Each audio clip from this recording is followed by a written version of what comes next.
Entertainment field में बहुत आगे बढ़ती है तो बस ఎంతమంది తెలుగు అర్థం చేసుకుంటారు? మంది తెలుగు వాళ్ళు ఉండడం అనేది చాలా ఆనందం. First point. వేదిక మీద ఉన్న కులదీప్ దీది గారికి, వేదిక మీద ఉన్న పెద్దలందరికీ నమస్కారం. సో నా 2 మాటలు చెప్పేదానికన్నా ముందు తమిళ ఎవరు అన్నారు? తమిళ్ ఉన్నారా? తెలుగు వచ్చామా కొంచెం? అది చాలు. ప్రపంచ అన్ని భాషల్లో కల్లా తెలుగు చాలా సున్నితంగా అర్థమవుతుంది. ఎస్. సో మిగతా వాళ్ళు నేను చెప్పాక వెళ్ళాక అడిగి తెలుసుకోండి నేను చెప్పాను అనేది. ఈజీగా అర్థమైపోతుంది ఎక్స్ప్రెషన్స్. ఫస్ట్ ఆఫ్ ఆల్ నేను ఇక్కడికి వచ్చాక దీది గారి ముందు నేను ఒక థ్యాంక్స్ చెప్పాలనుకుంటున్నాను. ఫస్ట్ వసంత సిస్టర్స్కి నేను థ్యాంక్స్ చెప్తాను ఎప్పుడు కూడా. Really great. ఎందుకంటే నేను ఇక్కడికి వచ్చిన తర్వాత ఇక్కడ నేను ఒక 4 days బ్యాక్ గెస్ట్గా వచ్చాను ఒక కార్యక్రమానికి. చిల్డ్రన్స్ ది బాల బృందావనం బంగారు లోకం. సో ఆ కార్యక్రమంకి వచ్చి నేను బంగారంగా తయారయ్యాను. बोल रहे थे कि 4 दिन पहले मतलब लास्ट संडे को बाललू बंगार लोकम करके मतलब गोल्डन वर्ल्ड बच्चे जो है वो नई दुनिया लाने वाले हैं, ऐसे कॉन्सेप्ट से बीके बच्चों का कैंप था. तो उसमें हाँ वो भी 14 साल से बच्चों का कैंप और कुमारीज का. तो उसमें वैलिडिक्ट्री में भाई जी आए थे. तो उसके बाद उसी टाइम पर मालूम पड़ा कि सुजाता बहन कैरिंग है. तो उसी प्रेरणा से फिर लेके आए यहाँ पर मंडे से क्लासेस के लिए. 2 दिन में आए, मंडे ट्यूसडे.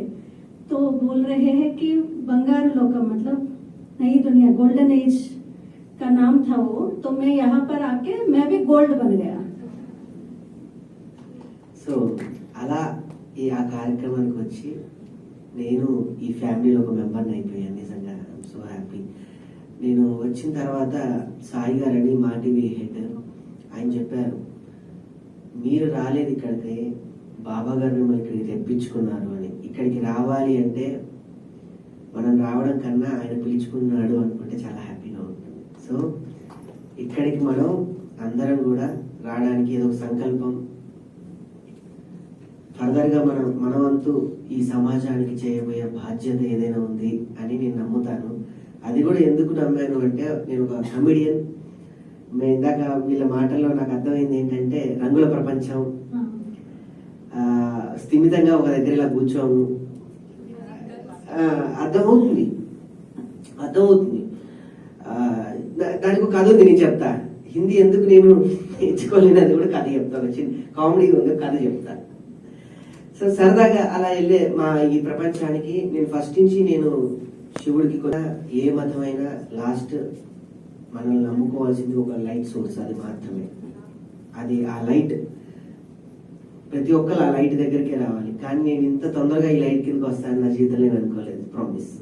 నిజంగా कितनी अच्छी बात सुना रहे हैं. हर एक का मकसद यही है कि परमात्मा के सामने आए, छत्र छाया के उसके अंदर रहे, परमात्मा के पास, वो लाइट सोर्स के पास. मैं यहाँ पर आऊंगा करके नहीं सोचा कि परमात्मा के छत्र छाया में वो लाइट के पास आने का संकल्प नहीं था. लेकिन हाँ शिव भक्त थे, लेकिन शिव बाबा के पास बाबा ने खींच लिया उनको. సో ఇక్కడికి వచ్చాక వాళ్ళ అమ్మగారిని చూశారు, వసంత సిస్టర్ గారి అమ్మగారిని. నిజంగా నాకు ఒక దేవతలానే కనపడింది. మీ ఎగ్జాక్ట్లీ మీ వాళ్ళ ఫ్యామిలీ మెంబర్స్ అందరినీ కూడా దేవుడికి నిజంగా మన కోసం ఇవ్వడం అనేది నిజంగా మా అమ్మ జీవిత ధన్యం. మీలాంటి గొప్ప వ్యక్తులు మాకు దొరకడం మా జీవిత ధన్యం. సో ఇది కూడా చెప్పండి వాళ్ళకి. जब आए उस दिन लौकिक माता जी से मिले, उनका नाम सुंदर लक्ष्मी है.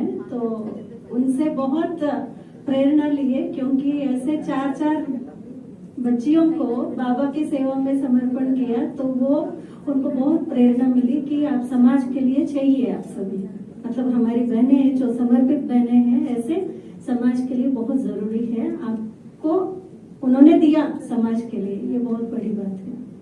సో 50 years 60 years తర్వాత మనం ఏదైతే భక్తి మార్గంలో వెళ్ళాలి, మనం ఏదైతే స్పిరిచువల్ గా మనం ఏదైతే థింక్ చేయాలనుకుంటున్నామో ఈ వయసు నుంచే మనం ఈ మార్గంలో నడవడం అంటే అది మన తల్లిదండ్రుల బ్లెస్సింగ్స్, దేవుడు ఇచ్చిన బ్లెస్సింగ్స్. సో మీ అందరు లక్కీ పర్సన్స్. లైఫ్ అందరు లీడ్ చేస్తారు, డబ్బులు అందరు సంపాదిస్తారు, అందరూ ఇష్టమైన ఫుడ్ తింటారు.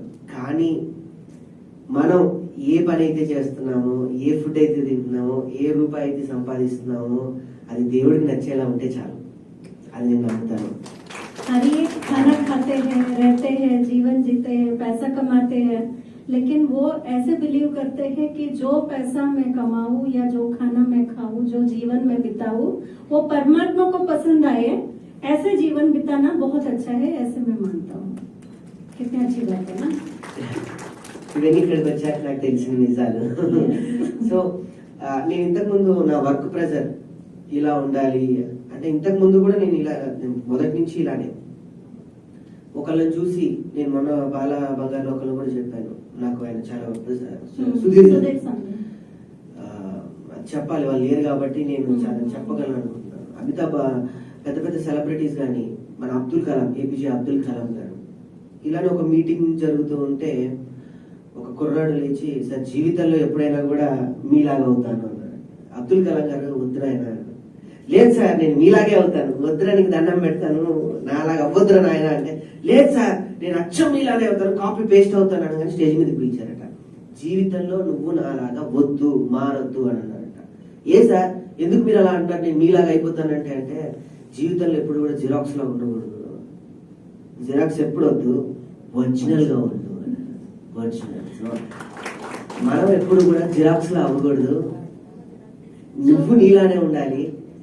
నువ్వు నీలానే ఉండి నువ్వు నీలానే అవుతే తప్ప నిన్ను ఇంకొకరు ఫాలో అవ్వాలి. లైఫ్ అనేది మన లైఫ్ లెసన్ లాగా అవ్వాలి అనేది మనం అందరం కోరుకుందాం. డెఫినెట్లీ అది అవుతామనే సంకల్పం మనకుంటే ఎవ్రీబడి మనల్ని అందరు ఆకర్షించినట్టుగా, ఒక లైట్ ఎలా ఆకర్షిస్తుందో మనం అందరినీ ఆకర్షించగలం.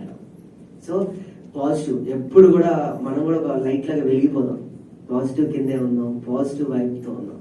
So thank you very much అందరికి కూడా, ఎక్కడి నుంచో వచ్చిన వాళ్ళందరికి కూడా. సో జబర్దస్త్ చూస్తారా ఇక్కడ చాలా మంది? ఎంతమంది చూస్తారు జబర్దస్త్ ఇక్కడ? ఓ మీకు తెలీదు, ఇది వెరీ లాంగ్ ప్రోగ్రామ్. ఈటీవీ చూడరు కదా, బట్ వెరీ లాంగ్ ప్రోగ్రామ్. మేము మీ అందరు స్పిరిచువల్ అనేది, మేము హాస్య స్పిరిచువల్ కింద ఉన్నాం, కామెడీ స్పిరిచువల్. సో 12 దొరకదు కదమ్మా, సరిపోతుంది. సో లాస్ట్ 13 years నుంచి ఏకదాటిగా వస్తున్న కామెడీ ప్రోగ్రామ్. నా బాల్యం చెప్పాలంటే అందులోనే స్టార్ట్ అయింది. చైల్డ్ మిమిక్రీ ఆర్టిస్ట్ గా స్టార్ట్ అయ్యి ఇప్పుడు మరో చైల్డ్ నాకు వచ్చేంత వరకు నాదంతా కామెడీలో గడిచిపోయింది. ఇక పై నుంచి నేను చేయబోయే దానికి మీ అందరి బ్లెస్సింగ్స్ ఉంటాయని మనస్ఫూర్తిగా కోరుకుంటూ థ్యాంక్ యూ. राकेश भाई बहुत अच्छा ही बात एक सुनाए. लास्ट वीक जब बच्चों का कैंप चल रहा था, उसमें एक साइकोलॉजिस्ट आए थे, सुदीप सांद्रा करके. उन्होंने एक बहुत अच्छी कहानी सुनाई. उन्होंने बोला एक बार अब्दुल कलाम जी को देख के एक छोटा सा भाई एक कुमार, तो उन्होंने बोला सर मैं बड़ा बन के आपके जैसा बनूंगा. तो उन्होंने बोला, कलाम जी बोले नहीं बनना. तो उन्होंने बोला नहीं आपके जैसे ही बनूंगा मैं. तो उन्होंने फिर से मना किया. फिर से उसने बोला कि मैं आपके जैसे बनूंगा जब बड़ा बनूंगा. तो फिर उनको स्टेज पर बुलाया और बोला कि आप जो है ना, आप जैसे सोच रहे हैं, जैसे बोल रहे हैं, जैसे रह रहे हैं, आपके जैसे ही रहना. मेरे जैसा आप बन जाए तो आपका ओरिजिनलिटी कहाँ पर? आप कॉपी ऑफ, हाँ जेरोक्स कॉपी ऑफ कलाम बोलेंगे, आपको ओरिजिनलिटी कहाँ है? इसलिए हर एक अपने जीवन में किसी को कॉपी मत करो. आप जो ओरिजिनल है, जैसे रह रहे हैं, जैसे सोच रहे हैं, जैसे बोल रहे हैं, ऐसे ही रहो, किसी को कॉपी मत करो. तो उनका ये बात थी. तो हाँ, पॉजिटिव सोचो, पॉजिटिव रहो, पॉजिटिव खाओ, हर चीज ऐसे. तो फिर राकेश भाई ने उस दिन बोला कि अगर मैं ओरिजिनल रह के मेरे जैसे जीवन मीन्स जीता हूँ, तो मैं अगर इफ आई लूज मीन्स मैं अगर हार जाता हूँ तो मेरे लिए वो एक जीवन का लेसन बन जाएगा। मेरा हार जो है, अगर मैं जीतता हूं तो सभी के लिए एक लेसन बन जाऊंगा। समझ में आया ना? अगर मैं हारता हूं तो वो मेरे लिए एक स्टेपिंग स्टोन है, एक लेसन है। अगर मैं जीतता हूं तो बहुतों के लिए मैं प्रेरणा स्रोत बन के एक लेसन बन जाऊंगा। तो उनकी बोल वही थी। तो वो आज अपने ओरिजिनलिटी से, कुछ कॉपी नहीं है और कोई बैकग्राउंड नहीं है, लेकिन खुद के ही मेहनत से, खुद के ही स्टैंड पर रहकर आज उस लेवल पर पहुंचे हैं।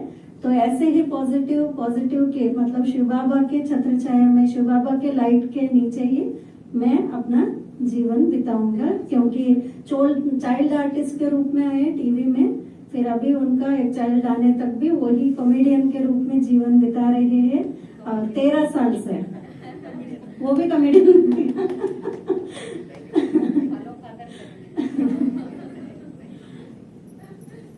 तो इतने सारे ब्लेसिंग मिल गए राकेश में, सुजाता बहन। तो आप भी सुनाओ 2 मिनट।